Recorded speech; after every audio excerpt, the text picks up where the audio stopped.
What does it take to be an artist? It's being affected by everything in the universe that crosses your path. When you look at Gordon's career, when you look at Melvin's career, when you look at Ossie's career, you see men who wore many, many hats and wore them very well. The impression they made on me was, it was like looking up to a family of elders. You have the grandfather, the father, and the rude boy, fire boy, all in one. They're all so unique in their talents. The only people you could compare them to is each other. When I think about Ossie Davis, Melvin Van Peebles, Gordon Parks, I think of three big redwoods that dominate the forest, and we've all grown under their tree cover. I'm very fortunate to have been married to Ossie. We did a winner when we married each other, I think. He and his wife have provided us with some of the best work that anyone could possibly offer or ask for. What's that first step there? Gordon Parks was a Renaissance man. I mean, you know, world-class photographer. Good to see you. Welcome. Also a very fine writer and composed music, just a little bit of everything. Gordon is an artist in the sense that his eye is so amazing, whether he's shooting in Brazil, or shooting in Paris, or shooting in his living room. Mr. Van Peebles is always been our fire boy burning bright, a rocket burning at both ends, our revolutionary son. Do you have any special makeup requests or? Nothing legal. Nothing. Nothing legal, okay. No. And my dad, rather than just saying, well, I'm gonna complain about what's out there, I'm gonna complain about the movies that are out there and that we're just being butlers and mammies and bucks, my father said, I'm not just gonna complain, I'm gonna do something about it. Turn on the lights, the camera, and the action. He's that kind of cat. Oh my goodness. Look, who's the easy rider here? Hello. Ossie Davis is just one of the premier black actors of all time. It's hard to really describe him because he's so ubiquitous. So black.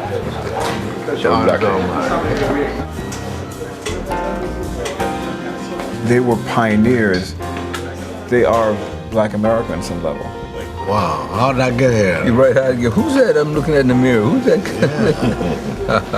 I didn't know you were old enough to have a grandson. I didn't either. They're the pillars from which black film has grown under. So without them, I do not exist. No black filmmaker exists.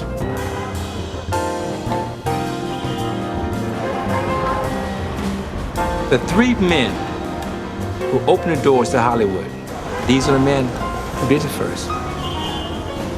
One of the reasons why I'm so happy and privileged to be here because each of you have touched me. And in ways you probably don't know, so I'm gonna start by saying how our lives intersected long before we met. When I was a senior in high school, as often is the case, they take you on these field trips. So I'm from East St. Louis, and they took us to St. Louis for this screening, and it was a sneak preview of a movie. And they bring students in to look at the movie to see what we thought. The movie was really great, we liked it very much. And afterwards, in the lobby was a man signing autographs. The movie, by the way, was Shaft. You ain't so black, and you ain't so white, baby. And I saw this guy signing autographs. I said, he's not in the movie. Why is he signing autographs? You know, because movie stars sign autographs. And my instructor put me to the side, no, you understand that he is the director. That's why he's signing autographs. And my response was, black folks make movies? Because as a young boy coming East St. Louis, which is, you know, if you know East St. Louis, it's a challenging place to be from, that possibly didn't really exist in my imagination. And then a year later, I'm now in college. I really was in the spirit of the Black Panther Party. And so I get the Black Panther Party paper. On the cover, it says, Sweetback's Badass Song, a revolutionary film. We must go out and support it. So, of course, I'm a true believer. So I got my ticket to the box office. And I see the movie, and from the very beginning, I said, something different is happening here, because the credits said, Sweetback's Badass Song starring the black community. Now, this is not ordinary credits. So I said, one, black folks can make movies, and two, we can change the content of the movies. That was it for me. I said, okay, this is a possibility, I have to pursue it. I'm gonna become a filmmaker. Do that, 4 years, get my degree. Now I have a degree, but where do I go? So someone said, there's a program in New York called Third World Cinema, and they're teaching you how to access the industry. Now, Mr. Davis, you are the founder of that program. So my career, my path, the doors that are open, each of you opened those doors. You provide us a signpost, a pathway, a star to follow. When you guys started, that didn't exist. How'd you find your way with nobody in front of you pointing the way? Shall I take a bite at that? Sir, please. Well, I was only in the business as an actor. I had no intention of becoming a director. It so turned out, under the circumstance, that I was sort of pushed into the responsibility. I also understood the importance of the director as an entity in the whole picture. I knew that actors, you know, we always like to be downstage, front and center when the curtain goes up and goes down. But I also was interested in those people who were backstage, or the guys who was counting the house, or the guys who were making things happen. And I came into the business as a writer who became an actor because that was a necessity. And being an actor, maneuvered happily into the position of a director. But I didn't set out to be the director, not at all. Meet Coffin Ed Johnson and Gravedigger Jones, two cops who take charge when an $87,000 bale of cotton comes to Harlem. Seen any cotton around here lately? A bale of cotton, sure. Where is it now? Down south, cotton was king. Cotton comes to Harlem. It's cops and robbers with a shade of difference. Cotton Comes to Harlem, when I saw the film, I loved it. And it was so clever and funny and showed all these different angles of Harlem life and really made me want to live in Harlem. So, you know, years later when I did move to Harlem, I was like, man, I'm in Harlem. In retrospect, John Cassavetes was a fine actor, called me and said, I just read the Learning Tree, the book you wrote. You should make a motion picture out of it. You're talking about my directing it? He said, yeah.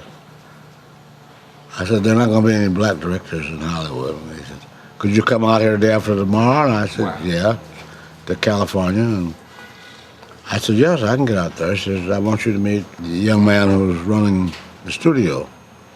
We're not speaking, but I'll introduce you and I'll leave. So I said, all right. And I walked into his office.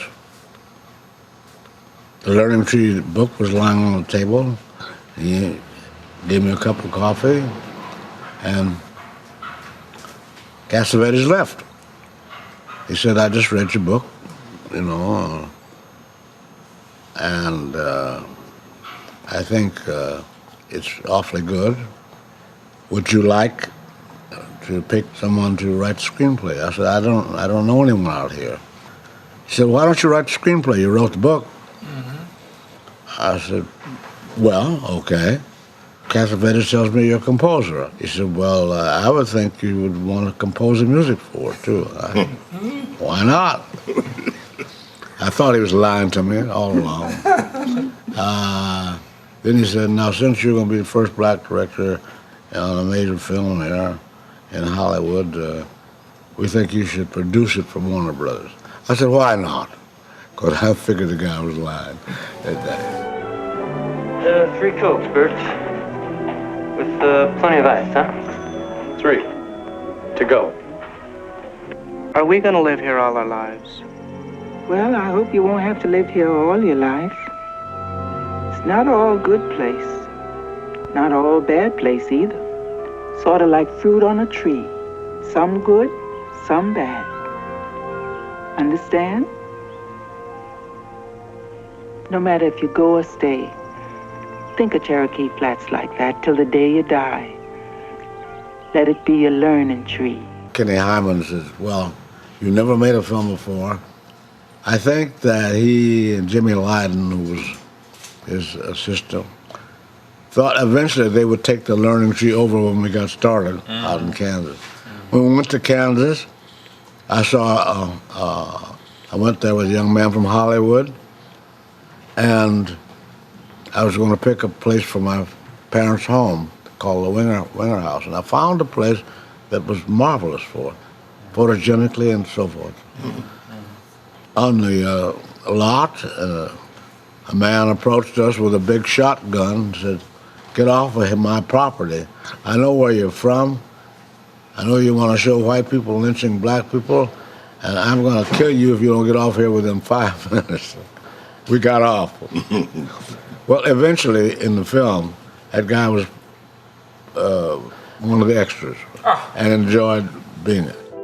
I remember seeing The Learning Tree with my film workshop class, and it was the first time that I experienced a dramatic narrative with multi-dimensional African-American characters portrayed in it. And The Learning Tree was his sort of take on growing up in Kansas. It was so evocative of that era. And being a child of the 60s, it was very painful to watch those kind of memories recounted. It was very moving and loving and kind and gentle, and this was something that, that was, totally alien to us at the time. And at that point, Warner Brothers had never had any black directors in a lot. But because of Gordon's prestige as a visual person, his accomplishment as a writer, he was one of these super black people. You had to be a super black. Your route was very circuitous in the sense that you didn't start in this country. You started in France and then segued back. So tell me about just your whole strategy about getting past the locked gate. I'm a political being, and what I wanted to do was to talk to the folks in the hood. I wanted them to listen to me, but they really weren't interested that deeply in the other arts. So I asked myself, where's everybody? And they're all in the movies, they're watching the movies. So, well, if I want to talk to them, I'll do movies. However, when I made my first movies, my first little short features, my first feature was 11 minutes long because I didn't know anything about cinema, but I taught myself, and I went down to Hollywood to get a job. And they offered me a job as an elevator operator. I said, no, you don't understand. I want to write and direct. So they offered me a job as a dancer. And brokenhearted, I went to my second love, which was mathematics, a certain type of mathematics and astronomy. However, he may not come when you call him, but he works in strange and mysterious ways, his wonders to perform and all that. I got an invitation from the Cinematheque to come to France because they'd seen these short films, which, in the insidious part of racism, people don't say, well, we're just racist, so we're not going to hire you. They say, it's obvious that you don't have the directorial eye, blah, blah, blah. If you don't have anybody to ask, they put the psych in, you understand what I mean? So anyway, the French saw my films and they declared me a genius. And I said, well, wow, finally somebody who understands me. So I went to France. There was a French law at the time that a French writer could have a temporary director's card to put his own work to the screen. So it took me 9 years to teach myself French, to get myself a job, and to publish a number of novels and do a number of journalistic jobs in France. And then one day I thought I had my psych in. By that time, I was never going to be psyched again. And I went and I said to the man, I said, mister, I'd like my director's card. He said, what? So I said, the French writer has the right to the director's card, right? He said, yes. I said, well, I write in French. So I'm a French writer, right? He says, right. And that's how I got my director's card. And that's how then I made my first movie, which was Story of a 3-Day Pass. If my captain could only see me now. These are some of the guys from the base. Hello? We'll let you get back to your thing, but we'll tell everybody we saw you. I came back to the States as the French delegate to the 1967 Film Festival, San Francisco Film Festival. Meantime, just before I go back, I'm minding my own business, walking down the street, and who do I see but Brother Parks? and we talk. It's in Paris, Champs-Élysées. It was a marvelous moment, too. I was with an ex-nun. Used to be a Mother Superior. Yep. But you said X. I wish she was looking. I heard X loud and clear on that. Yeah, the way she was looking at it, I knew it was an X. It was an X. You know what I mean? Yeah. But the marvelous thing about it, he said, "Come down the street, man. I want to show you something." I said, "Well, okay. What do you want to show me?" It was about a block and a half away on Champs-Élysées. And they took me up in the room, and they had an operator showed me the film for the first time. Wow. Cost me $1 zillion. Yeah. Hey, what the heck? But he had to show it, you know. He had to show it. I had to pay the operator. Yeah. Of course, the operator gave me my kickback. Right. How long had you been there, Mama? I had been there at that time 8 years. 8 years? Mm-hmm. That's a long time. Well, when I came to France, they invited me to come, and they took my little films. I hitchhiked from Holland, where I was living in Amsterdam, and the French took me up, just as I taken you up, with just my little short films, and they showed me the films, and they oohed and ahed, and they came down, and she was on the Champs-Élysées again, and they kissed me. It was August. I know it was August, and the lights came up, just like a bad B movie, you know. This is the French are kissing me, and so the lights come up on the Champs-Élysées. It was beautiful. And then they got in their cars and drove off, and I'm standing in the middle of Champs-Élysées, huh? 3 cans of film, 2 wet cheeks, not a penny in my pocket, not a word of French. That was my introduction to France. But they'd done the most dangerous thing. They'd given me hope. There you go. There you go. You gave me hope. Yeah. By being there. So for him to go, you know what, I'm going to make movies. I've studied film in San Francisco, but I can't make a feature here. Let me go to France and make a film. That is out-the-box thinking to the ultimate. And then to make such a sweet, such a loving film that really breaks down barriers. That if that film were remade today, shot for shot, would be a revolutionary film. Suddenly saying, wait a minute, you mean if these white folks over here deny you, there's a whole world out there. There's a possibility that you can go over to some other country, not speak the language, learn the language, and start directing in a whole nother country. Outside the box, this guy's thinking outside the building. It's unlikely that he would have got a chance to direct a Hollywood film any other way. But it gave him this sense that I don't just have to count on Hollywood here. He knew that it was possible, and he made it happen, and he brought that back, and I think he's passed that on to us. It's a constant reminder of never to accept defeat. When the film won the San Francisco Film Festival, the French film, because I came back as a French delegate, I get off the plane, and there's a little old lady with blue hair, said, Melvin Van Peebles, délégation française. Melvin Van Peebles, délégation française. I said, lady, she said, don't bother me, I'm busy. Melvin Van Peebles, délégation française. And I said, well, lady, I am Melvin Van Peebles. So she checked me out. Parlez-vous français? So anyway, very funny story. She was very, very aristocratic. And once she discovered I was Melvin Peebles, she was a beautiful, very nice.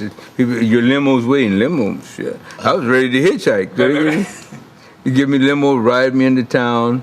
And 10 years earlier, a wonderful coincidence, I'd been thrown out of San Francisco because I'd brought a suit against the city for discrimination. And here I am returning to the city already in triumph. Okay, so we get to the Mark Hopkins, which is the #1 hotel, and your folks were not even allowed in the Mark Hopkins when I left 10 years before. Anyway, she said, well, you're in the Mark Hopkins. Mark Hopkins? Yeah. So we pull up, and there's a guy, the doorman, and you can see the look on her face. There goes the neighborhood. I mean, I told them, and anyway, they let me in, and I go upstairs to a penthouse. They had a penthouse So I hadn't eaten, so I put a chair behind the door, ate all the fruit that they had out for me, put the chair behind the door, and went to bed. The next morning, I pack all my goods, I go downstairs, and I walk through the lobby, nobody says anything, and I go over to right across the street where the film office was. And the word must have gotten out, because when I get there now, I've been, hi, oh, we're so glad to see everybody. He's here, he's here. And they kept doing like this, he's here. I said, what, so you're here to fix the lights, aren't you? Fix the lights, I'm the French delegate. They thought. But see, that's what really strikes me, is that your arrival on this scene was at a very different America. Mm-hmm. Yeah. So from that point of view of seeing this arc of America and the obstacles that you face and overcome, most importantly, has that not been enough change? And specifically, the opportunity for an artist to have creative expression. But those creative expressions that require capital, i.e. movies. Yeah. As I look now Yes. at the total scene, well, not only do I have hope, I'm smarter than that. There you go. I have expectations. And the expectations are based on the history. For example, you know, we sit in the presence of the man who exemplifies the spirit of Brer Rabbit. I mean, Melvin Van Peebles is totally impossible if you approach the whole situation from logic and common sense. Melvin found a way to avoid logic, go around common sense, and still show up. We as a people have had that kind of cultural capacity, you know, to, in a sense, either invent or reinvent ourselves. So now, however we got here, we are here. Whatever the situation is, we are involved in it. And I fully expect that our being here will do as much in terms of changing and developing American cinema as our showing up in music did in changing music for America. Now, I don't know the details. I don't know exactly where the dollars are and the techniques and all, but that always follows. What is required is that deep creative spark that somehow our culture inculcates in us. And our job, part of our job, is to remind these young folks of the importance of that spark, not to smother it, not to drown it, you know, not to shove it aside, but to nurture it. You may not be able to have it at your side all the time. You may have to go out and do other things, if you know what I mean. Wash dishes, fix that electric light you were talking about. But always in the back of your mind, as soon as I can get to it, I'm going to do that thing that I came here to do. Now, Gordon, in the book Learning Tree, changed something in Hollywood, and an appetite sprang up in response to his film. And I don't know all the details of it, but before that time, you know, they had done Raised in the Sun, and everybody congratulated themselves and said, this is black film. We've done our job. But of course, black film never make any money. So there was no appetite, no market. Somehow what Gordon did opened the eyes and expectations. Now, he did affect Johnny Cassavetes. Cassavetes is not your typical Hollywood director or producer. You know, he was as weird in his way as Melvin Van Peebles.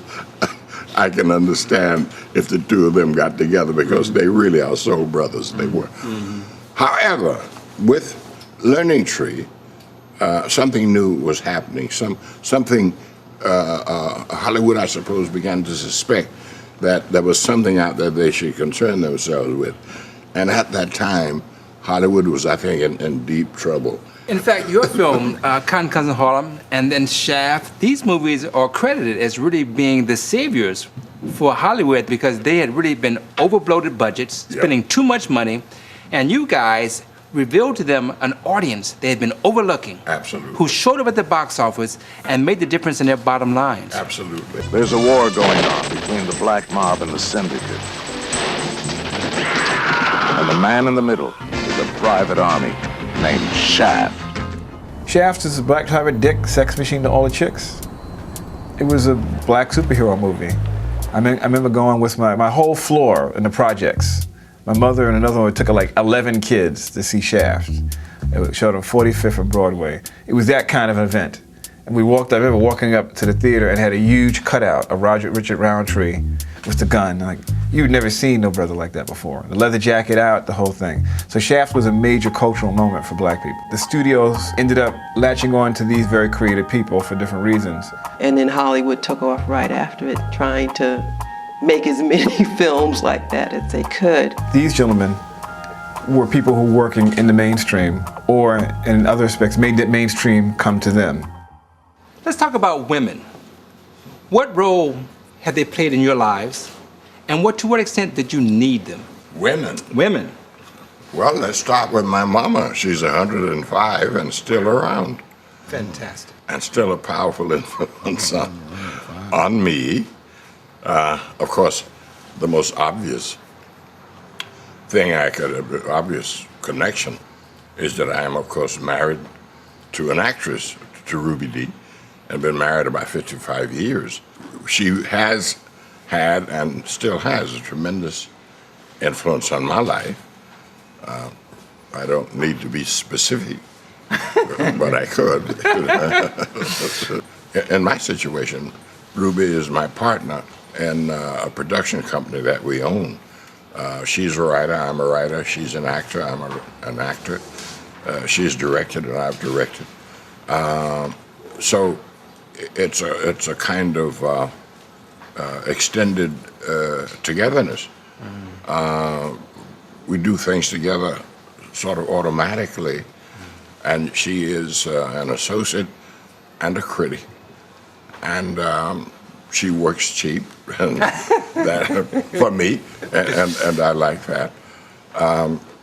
But the advantage I've had in being associated with Ruby is that from the breakfast table to the actual situation, there's always somebody to whom I can instantly relate. And our life consists of continuing conversations, some of which have been going on for years. You know, things that we're concerned about, plans together, things that have to do with film, things that have to do with children, things having to do with what our people are concerned with. The whole total picture of my life in all aspects, creative and otherwise, is so mixed up with hers that I really would find it difficult to say, particularly in creative activity, where her influence stops and mine begins. Pass along. Women, how central are they to your life in terms of you need them as an artist? Well, I never felt that I actually needed them as an artist. Okay. My mother died when I was 15. She taught me, even before she died, that I must not come home complaining that I couldn't do something because I was black. Her statement always to me was, if a white boy can do it, you can do it, and you can do it better. And don't come home if you don't do it better. It's that type of, and I think that stuck with me, but she was a sweet, wonderful woman. Now, down through the years, people ask me, why do you do so many things? Why do you work at so many things? I think if you have 3 ex-wives like I did, you better work hard. And they've played different roles in my life. My first wife didn't understand me and all what I was doing. My second wife understood somewhat, traveled with me, encouraged me and so forth. Third wife was the editor of at least 3 of my books, and a very bright, very wonderful woman who possibly didn't think I could write. But she was my editor, and she has now changed her mind. But women have been a tremendous influence in my life. I'll say that. Different women from different walks of life. I think Ingrid Bergman was the first woman to encourage me to even think about making film. I was on Stromboli with her. And she and Roberta had their affair there. She wanted me to stay and help Roberta on the film because the film was not going well, and Roberta had kicked all the newsmen off the island. So she said, would you stay and work with Roberta, because where you're photographing me are the places he should be doing the motion picture. Wow. And I said, Roberta's got too much of an ego. He's not going to do it. She said, well, I'll ask him. I'll let you know at dinner. She says, you won't do it. I said, well, I told you that. But by telling me that she liked what I was picking, the locations and so forth, made me start thinking about doing more films and so forth. And she wrote me a couple of times and said, I hope you're into the films. Mr. Van Peebles, I can't wait to hear. I'm so much of a loner, so I find women as equally interesting as men, but it's, without the women, you wouldn't have the men. Without the men, you wouldn't have the women, and see all the dance, and you must remember this, the kiss is good. So I find that interesting, so therefore useful. Probably most importantly, I'm not sure if my muse is a woman or gay. I haven't figured that out yet.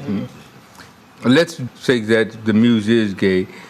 Whenever I want to do something, I come up with sort of an idea, I go to my muse, and my muse has always got an attitude, always.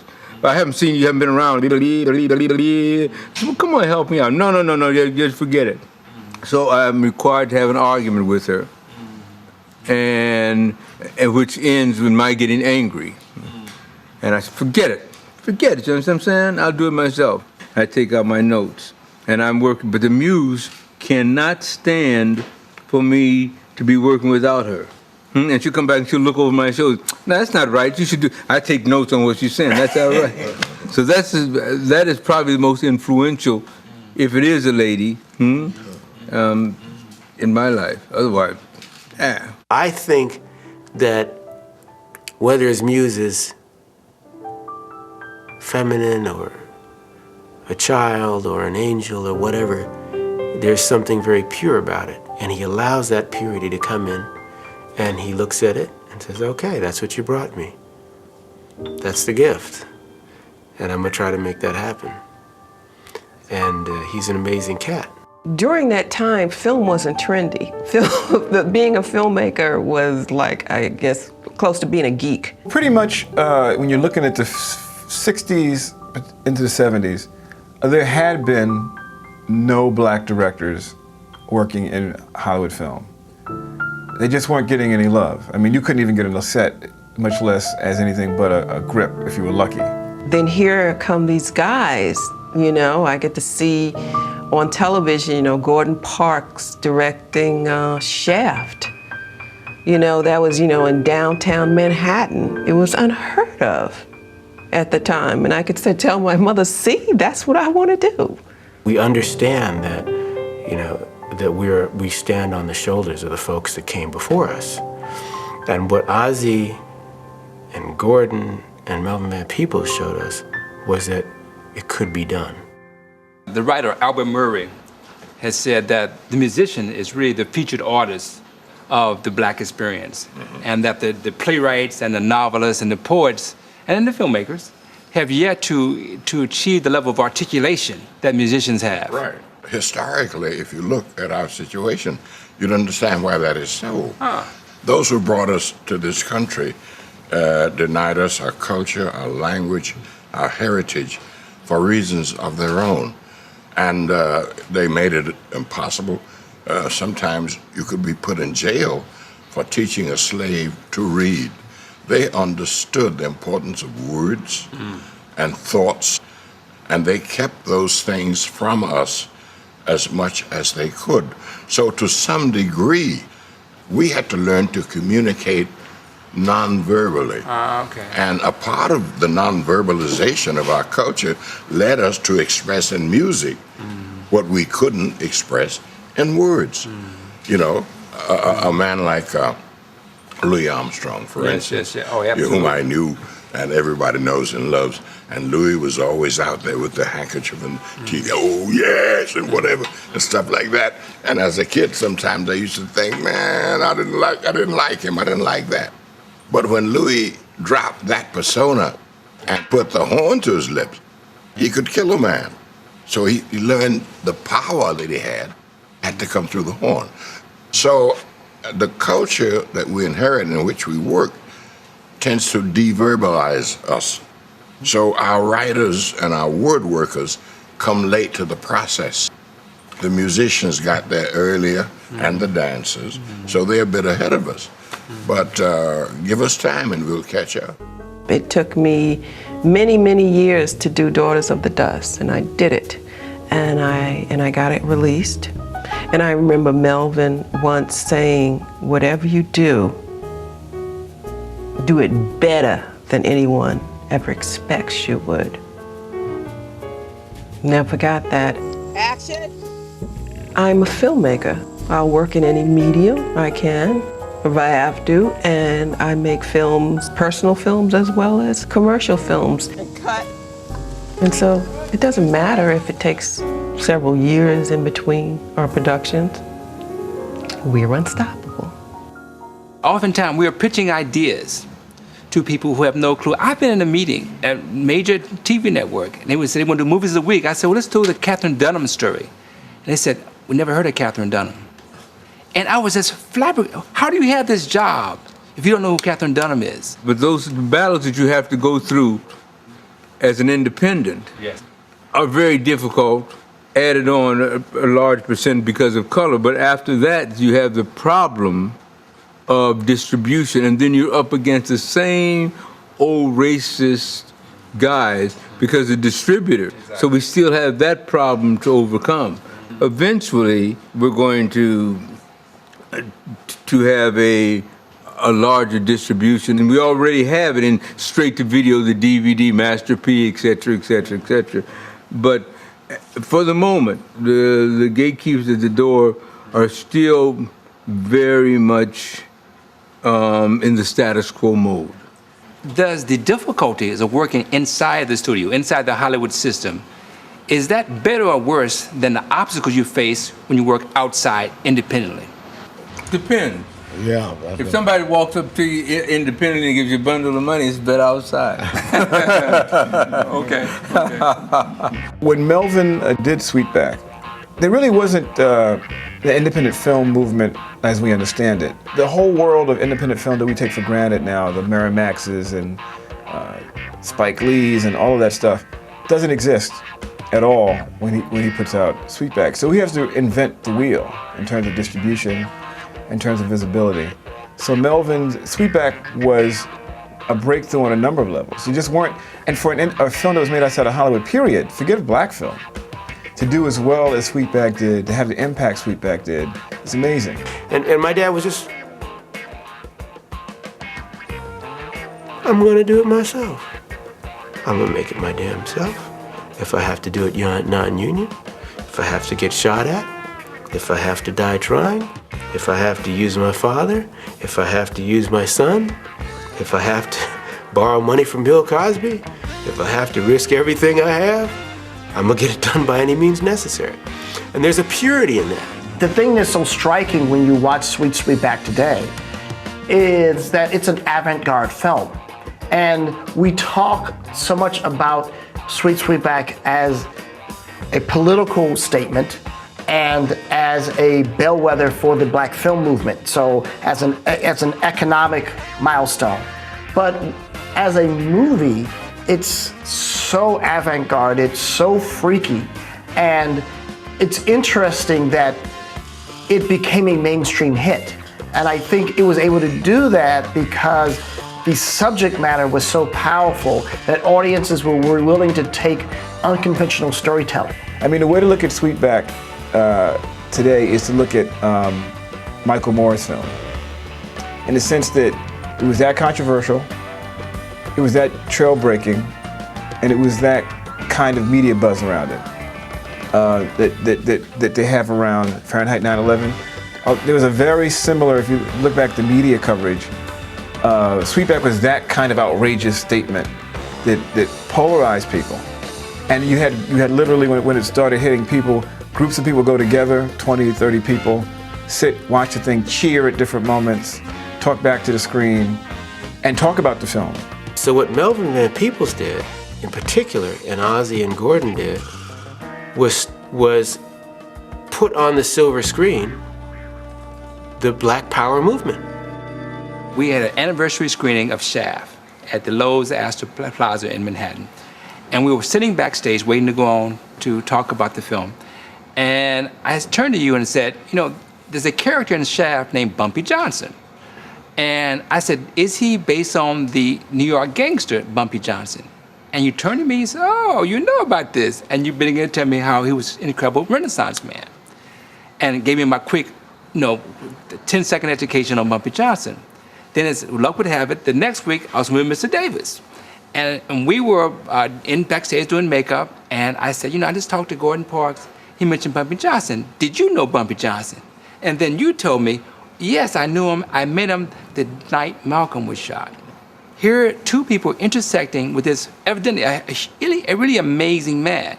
And in many ways, you guys, in my view, are the same tribe. People who defy categories, defy convention, who work outside the box. And so when I asked you the question about who really captured your imagination, people like that, who just by America's presumption about who we are should not exist. You guys, each of you shouldn't exist by America's presumptions, and Bumpy Johnson shouldn't exist. So of that tribe, who really captures your imagination? Malcolm X and I became great friends. Okay. I thought he was a fascinating character. When I first met him, there was a problem in the black press, feeling as though that I was working for Life magazine, a white magazine, and that I probably wouldn't be right to have around the Black Panthers and Stokely Carmichael and all the rest of them. But Life magazine was about the pictures. It was a big format. The picture reproduction was superb. Gorgeous black and white and later color.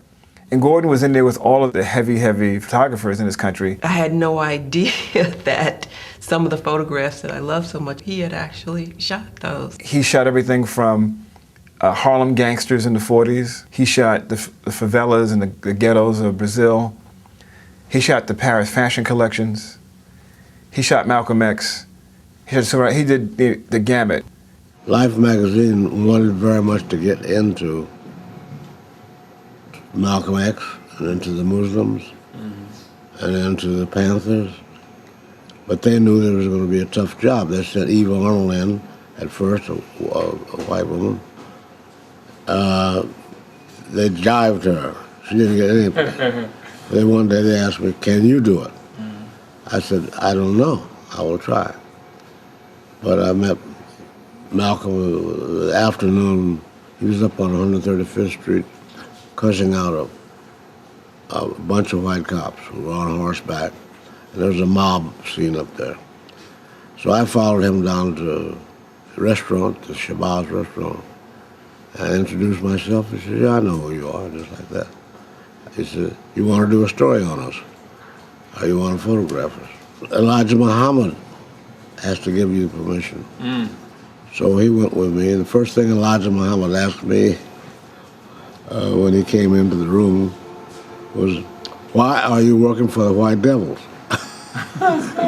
Well, that told me right there I was in problems. And I tried to give him this stuff about being inside, and he said, "I don't buy that." We only had about a half hour with Elijah Muhammad.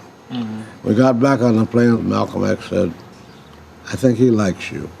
I said, "Well, he had a damn poor way of showing it." He said, "I think he'll invite you back." He did invite me back. He did invite me to go to the Muslim. When I did the Muslim story, then the Panthers, all of them embraced me. But I had to prove myself. And I had to tell Life magazine, "Look, I have to do my reporting on the Muslims in my own fashion. I can't have a white reporter saying this or saying that, Right. if he wasn't there. Mm-hmm. You know, the Muslims and the Panthers. I told both of them, I said, look, I'm here to report. Now, if you want, I'm a black man on the life staff and the only photographer there. If I don't go back and report honestly, Right. and you don't want me to see it, send me home, okay? And that's the way it went.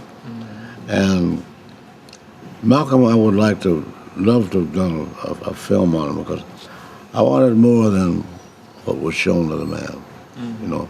Because he had a lot behind him that people don't know about. I see you were also close to Malcolm. You also supported Martin Luther King as well. Perhaps a lazy thinker, one would say, how do you support both Malcolm and Martin? Oh, it wasn't all that difficult. As a matter of fact, on a Saturday, maybe a month or so before Malcolm died, Ruby Dee and Juanita Poitier, Sidney's wife, had a meeting up at her house at which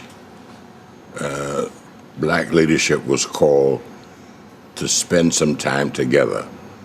Malcolm came, Martin didn't come because he was in prison. Whitney Young came, Dorothy Hyde came, A. Philip Randolph came, Lorraine Hansberry came. So even at the time of his death, they were moving toward convergence. Ah. Oh, yeah. And Malcolm, being one of the brightest of all, was very desirous of finding a way to establish himself among that group, that leadership. Remember, he had left his old institution, Right. but had not yet found the new institution. Yeah. And the enemies caught him in between before he got Got it. across the way he was going. But Malcolm would have found some way to have been of tremendous help to them all. And those who knew and met him personally understood that. Both of us were formed by that kind of immature, I call it, behavior of a country struggling to be intelligent, compassionate, sharing, and struggling for its identity, struggling for what it was to become. So that became the task. We recognized the task of helping America become what it should be. This business of civil rights. Was there anything else to be about?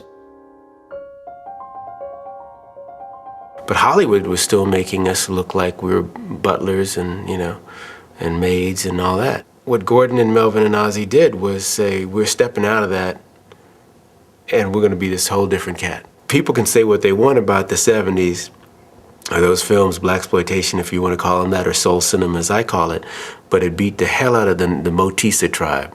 The catch is Motisa, and they laid us out. Gordon, in your book, A Choice of Weapons, you posed the question that a choice must be made, and we know what choice you made as an artist. But before you made that choice of artistic expression, what other choices did you consider? Well, I considered slashing some throats. Uh-oh. I knew that was the wrong way. And I decided to listen to my father and my mother's teachings. There's a certain kind of dignity, poise, posture, pride in articulation, pride in erudition. I mean, they wanted to speak well, they wanted to move well, they knew which fork to use. I mean, they really prided themselves on, they could move in any circle. It's not to say that these guys weren't down brothers. It's not to say that Melvin or Ossie couldn't hang out with you in a bar and kick it and have a good time, but they had another side as well. They had several levels to their game. And now we have a lot of people who, we pride ourselves on being at one dimension and using that one dimension, and that one dimension is the only black reality. But if you look at the era that Melvin and Ossie and Gordon grew up in, those were truly periods that were horrific for any black American. So for them to reach the levels of achievement that they did, not only in one medium, but in multiple mediums, It's unbelievable. When you look at Shaft, Shaft is Gordon. Shaft is a man who has a place in the village, but he also can move in Midtown Manhattan and make moves. He can go uptown.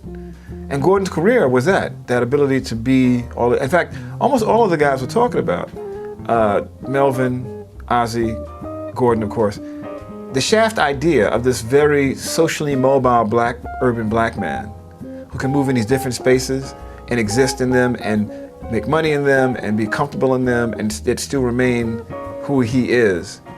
I mean, that's why Shaft is such a strong character to me. It's not so much did he kick the ass or anything, but that he had this mobility at a time when black people were just beginning to have that mobility. You know what I mean? The social mobility that these guys displayed in the 60s and the early 70s, in a way predates what the black puppy could do or what the black bohemian guy could do now, where you can go anywhere and do anything and be anybody you want to be if you really want to do that and make those moves. They were doing this back when other people weren't doing it. You never know what's going to come from them, but it's always going to be something that's inspiring and that it ruptures the everyday norm of your way of thinking. And I always think of, particularly Gordon and Melvin, who I know the best, as very much role models for me. Not so much any individual work they made, but because of their quality of their lives, the fact that they were able to make moves in different places, were able to be socially comfortable, and yet remain who they were. Melvin's Melvin. I don't think Melvin's changed for anybody.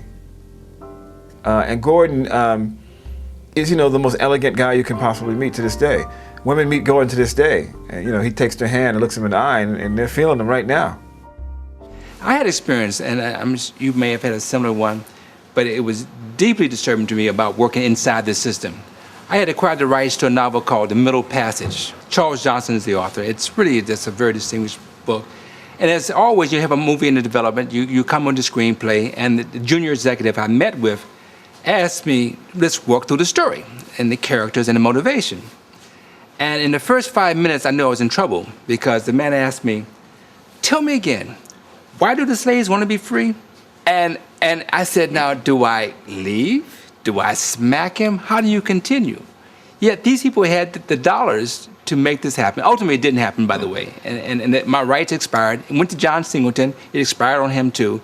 It's an extraordinary novel that never came to pass. So it leads me to my question to each of you. Is there a movie that was the one you yet to do, that is, you can just taste it? It's the story you must tell. What movie is that for each of you? Toussaint Louverture, the Haitian revolutionary, certainly would be one of the people I would want to pursue.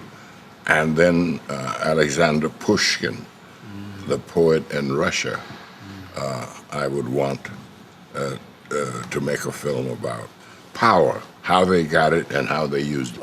In fact, they brought me to Russia to do Pushkin. Wow. Really? Yeah. Okay. How'd you do it? No, we were about ready to do it, and ever who was in charge lost power. Power. And they didn't like Pushkin. Yeah. And so I packed up and came back to America and wiped it out. Yeah, those regime changes at studios are like being caught in drive-bys, and it's national drive-bys. International drive-bys. Yeah. So Melvin, I know you always have movies in your back pocket. So what is the one that you can pick one? Which one would it be? The muse says everything. I hear all of them. Excuse me. I'm a little more of a hooker than that. The first thing I taught my kids when I'm teaching business, when somebody walks up to you and says, what are you selling? There's only one answer. What are you buying? There you go. If they say I'm buying bicycles, wait a minute, I'll be back with a bicycle. I don't care. Remember Key Largo? And at one point, Humphrey Bogart, who's a veteran, returned from the war, and he was talking to Edward G. Robinson on this boat, and they were going to Key Largo, and it was rocking back and forth. And Edward G. Robinson had been a profiteer on the war. He said, you're slime, Johnny Rocco. Blah, blah, blah, blah, blah. What do you want, Johnny Rocco? And Johnny Rocco says, you don't even know what you want, Johnny Rocco. He said, I'll tell you what you want. You want more. And Johnny Rocco said, yeah, that's right, more. So that's me. What do I want? More. My dad's approach was, I'm not messing around. And he seemed to be able to jump us so far ahead politically and cinematically because he was very honest about that. He's Jeff Gerber from suburbia. Average, affluent, and arrogant. But a funny thing happened to Jeff Gerber last night.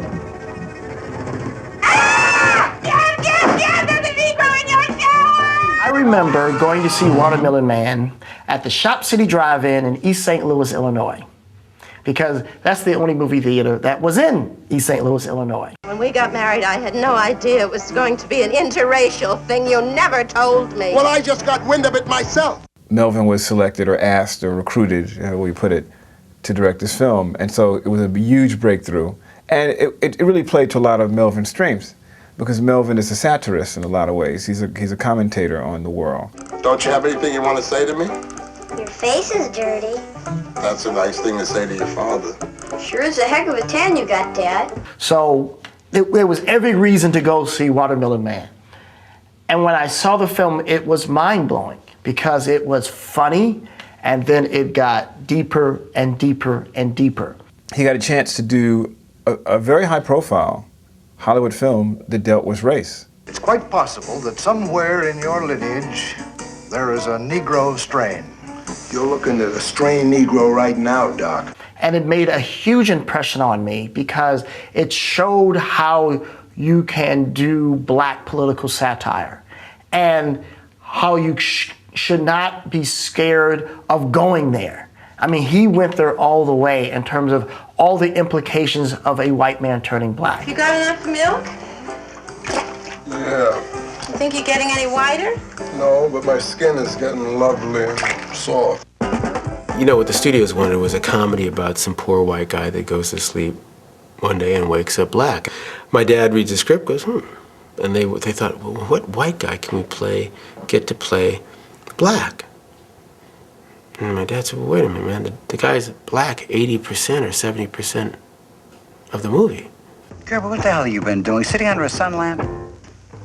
Oh, that's the nicest thing you ever said to me, sir. They said, yeah, we know that, Mel. So we need a white guy that can really convince the brothers. I said, well, why don't we go the other way? What do you mean? Why don't we get a brother who can play white? The thought had never occurred to them. And that was like, wait a minute, how could you play us? And of course, we see you every day, man. I mean, so Godfrey Cambridge goes in there and plays it. So right away, he sort of stood it on its ear. And to have overcome the societal obstacles, the constant degradation to your spirit that says you can't do something, you don't have the inner capacity to do it, and you're certainly not going to have any support from the outside world. But for them to overcome all those obstacles, to grab their bootstraps, and to achieve at the highest level, they're just a different kind of man. It was interesting for me when I first came out to Hollywood and I started acting. And I said, who are the cats that can get movies done? It was Bill Cosby, Whoopi Goldberg, Richard Pryor, and Eddie Murphy. What do they all have in common?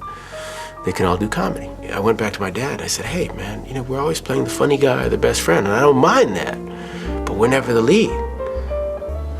And I thought about what he had done with Sweetback, you know, some 20 years earlier. And he said, hey, you know, that's one of the reasons I started directing and creating. And I went back to Hollywood and I put my acting on hold and I started trying to direct. And eventually I got to direct New Jack City. And when I directed it, I was able to go to Wesley Snipes and say, I'm not just trying to put you in this movie as a best friend or as a funny guy, but you're gonna be the guy. Now that doesn't mean anything except for when those movies make money. Hollywood, as my dad always said, had an Achilles pocketbook, so when those movies blow up, suddenly they're able to put Wesley Snipes in Passenger 57, even though it's not written black, put Denzel in Pelican Brief, put Larry Fishburne in Bad Company, and now up to Matrix. So we changed the game, and I got to be a part of that as a filmmaker. One of the things each of you have told me in the past is that this journey we're on, this struggle for human rights and dignity through the arts, through artistic expression, is not so much an individual race, but a relay race. And to the extent that we pass on that baton, eventually we as a people get there. You know, I'd like to speak for our guys.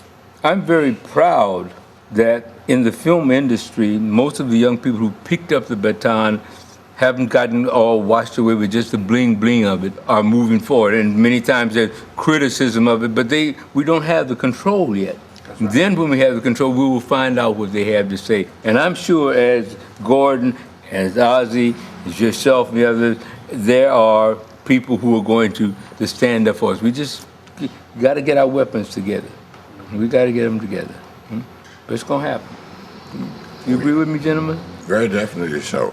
We have in the past always been able to rise to the occasion presented to us by circumstances, whether those occasions were positive or negative. And sometimes they looked as if they might destroy us.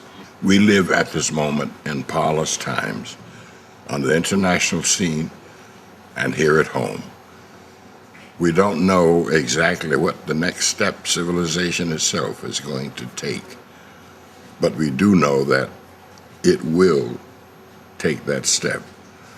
And on the basis of what we have done in the past and the basis of how we do it, I'm calling on my own people to reach back into the pot one more time and come out with the mojo and the Brer Rabbit and the magic and the High John the Conqueror that it's going to take. What we need now is a new way to be black, a new way to apply all that we have learned from the past. And right now there's a lot of spinning around, bumping into each other. It's night, and we don't see very clearly. And a lot of things are happening which we don't thoroughly understand. But as time goes by, we will pick up the beat. We will catch the keynote. Then we'll be able to put our instruments to our lips and add to the symphony. And I'm sure our addition will change the whole thing for the better. I can't wait to be as black in the 21st century as I was in the 20th. Let me say, when that happens, the song we play is the ones you three started. You set the tempo, you set the harmony, you set the melody, and we will continue. Thank you all. This has been wonderful. Thank you. Thank you. It's been a pleasure.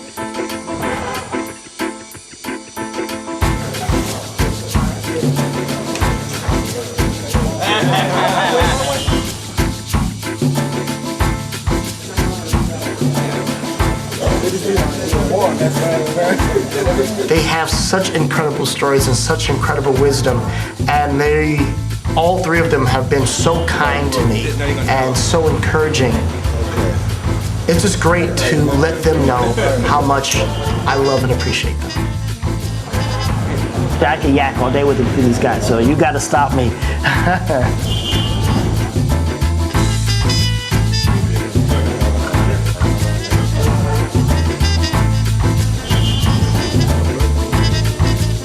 Those directors of the past and have now opened the door for those who are taking deeper looks into the human personality and making a difference. We understand that we stand on the shoulders of the folks that came before us. And what Ossie and Gordon and Melvin Van Peebles showed us was that it could be done. The unstoppable inspiration I drew from them was that I don't give up, I don't stop.